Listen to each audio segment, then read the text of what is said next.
Can you take me higher? I'd like to make a video to discuss a pretty common conversation that I have with students. It usually goes something like, "Hi Scott, really love your videos because you're just so funny. I think you ought to learn how to put like two videos side by side though." Yeah, I don't see how that would be helpful. What can I help you with? "Well, I really wanted to come and ask you, what can I do to raise my grade?" Well, you can stop right there. That's the wrong way to approach a teacher. My goal is not to give you a higher grade or to give you the highest grade I can. My goal is to give you an appropriate grade. I want to give you the right grade. Why don't you try this again? "Hi Scott, really love your videos, mostly because you're handsome and all muscular, but I thought my grade should have been a little higher, and I wanted to see if we could talk about it and figure out what my grade should be." "Okay, great, now that I would love to talk about." "Oh good, because I really need my grade to be higher or else..." Time out. You're about to tell me some terrible thing that will happen to you if you don't get a higher grade. And while I care and I like to know how you're doing, that's not going to be able to change my decision about what is the right grade for you. And just so you're aware, I have delayed graduation, which angered parents, lost tens of thousands of dollars in scholarship money, caused students to change their major, put students on probation, and students on probation to get expelled, made athletes get kicked off the team, made it so students couldn't go to graduate school, including medical school, forced foreign students to lose their visa, and I once had a guy tell me that he was paying for the heart medication that was keeping him alive with scholarship money, and if I didn't give him a C, he'd be dead in 2 weeks, and it would be my fault. So yes, I like hearing what's going on, and I do feel sad, but I cannot change your grade unless it's appropriate. And these are not reasons for that to happen. Especially since you say I did it, the fact is you did it, you earned your grade, and so these are things you did to yourself, which is always interesting. If these terrible calamities were going to happen, why didn't you give the class more time? Yeah, fair enough. I know that it's my own fault, but just so you know, if I can't raise my grade, I might have to go talk to the dean. Bribes and threats aren't going to do any good. But if you feel like you've been mistreated, you are absolutely within your rights to go up to administration and talk to them. Just so you know, they're going to want to know the same question I'm asking, which is, what is the right grade for you? And there's two sides to that. One being, did you meet the expectations for students in this class, which most of those expectations are spelled out clearly in the syllabus? And did you learn the material, what the class was meant to teach? For this side, the kinds of expectations that are expected include, did you do all the homework? Was it on time? Did you start early? How early? Well, early enough that you could handle problems as they came, that one day that your car broke down or whatever. Did you do it on your own, or how much help were you getting? Now, what constitutes cheating is different for classes. Some classes I encourage my students to work together, but still you should be learning and doing that homework on your own. Did you attend class? And there's attending class and then there's attending class. Were you paying attention? How did you do with those deadlines? And if you were struggling, how did you use those resources? Did you come into office hours when you were struggling with things or talk to the TAs? And that could, of course, be abused. I don't mean that you should be in every teacher's office hours every time, but to appropriately use them when there's something that you don't understand so that you can look at the solutions on your homework and make sure that you understand it. These are expectations for a student who's in the class. Now, what material should you learn? Well, you should have a good idea of the concepts and ideas, the main overall picture, the ability to draw a picture of what's going on. For example, in the intro class, hypothesis testing and confidence intervals are the main concepts and ideas. What is really going on? What does it mean? You should also have the equations and the details to be able to precisely get that p-value and to be able to use it in the correct way.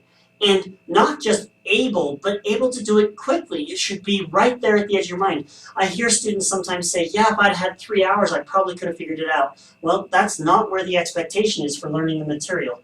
And if you do a hypothesis test, can you explain it? Can you explain what these concepts and ideas are so that someone who hasn't taken the class could follow it and understand it?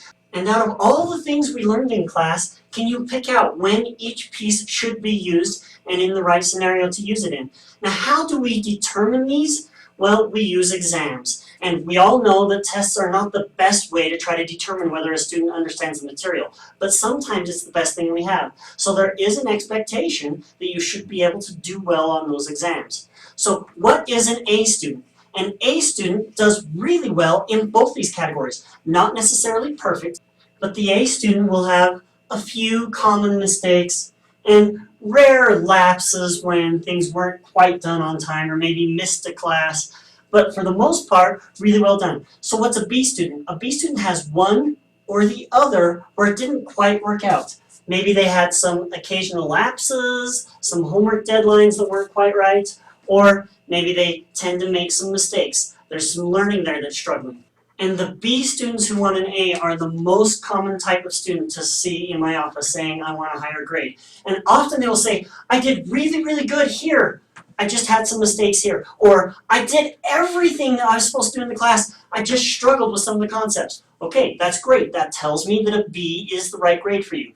Now a C student could be they struggled in both. But more frequently, they had one they did really well and the other one they really struggled, or vice versa. It's pretty common for students to come in where they really know the class material, but they sure struggled to get stuff in on time or to attend class. Or vice versa, they did all the homework, but there were some big holes in what they were expected to know. Okay, that's a C student. D student, of course, has more problems. Things are lower. Either there's lots of big holes in the knowledge of things they're supposed to have mastery of, or else lots of times when they were missing class or missing deadlines or homeworks or stuff like that. And notice that at the very bottom, there is mastery of a few things. That does not qualify you for passing a class. Mastery of a few things does not meet the expectations, or rarely doing really well. That's not good enough. The expectations are that those lapses should be very rare, or the mistakes should be rare and the common types of mistakes. So if you want to come in and argue for a better grade, here's a couple of tips. One, don't try to argue for a better grade. Try to understand what is the right grade. And understanding that means understanding how well did you do as far as learning the material or following the expectations of the class. This side requires you to understand the syllabus. What were the deadlines, the expectations, what resources were available, and then how well did you do? Were you doing homework right before the deadline? Because I tell you, I know how you did, and when you come into my office, I already know where you rank on this scale. Over here, you need to understand what was it the class was trying to teach, and how many of those concepts are you comfortable with? And not just, I've done them before, or I've seen them before, but can you really do it quickly and explain it well, and where do you rank? Because when you come in, I usually get a pretty good idea of where you rank here. And so I know why you got the grade you did, because I know which side is lower or higher. And it's very common for me to hear students say, but I did so well. Well, you did really well in one area, not really well in the other. And then I have to go through the conversation of, really? Let's talk about these. Or, let's talk about these. Oh yeah, well, the other side was really good. Yes, but since it doesn't balance out, you're not getting the grade that you wanted. So if this side is low, let's talk about what caused problems. Why weren't you attending class? And why weren't you able to hit those deadlines? Now, if you tell me about something terrible that happened in your life during the semester, I might say, boy, if you had been in communication with me when you were going through that, that might have mattered. But trying to find a solution that will help your education at the very end sometimes doesn't work. So arguing for a better grade is something that doesn't do very well at the end of the semester. It works better throughout the semester so that we can explain these things and look at them.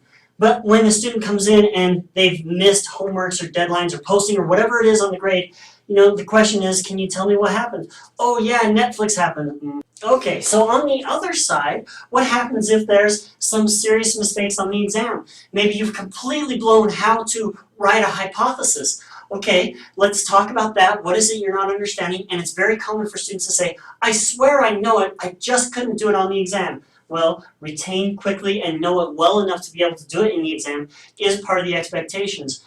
But I do like it when a student comes in and says, here's my final exam, and I feel like I lost a lot of points on this question, but here's what I was thinking and here's what I was doing. Oh, maybe that wasn't many mistakes in one question. Maybe there's really only one mistake that you're making and you lost a lot of points for that. Okay, then that's a reason to say maybe this should go up. So why don't we restart and try this again? Hi, Mr. Crawford. Just wondered if I could take a minute to talk about my grade. It was a little bit lower than I expected it to be, and so I wanted to see if we could come to an agreement as to what happened. I noticed that on homework 8, I really struggled that week, and I sent you an email talking about how I had that car accident and some things happened. And so because of that, homework 8 didn't come out as well as I would have liked, but I feel like maybe the stuff about proportions, I've struggled with that.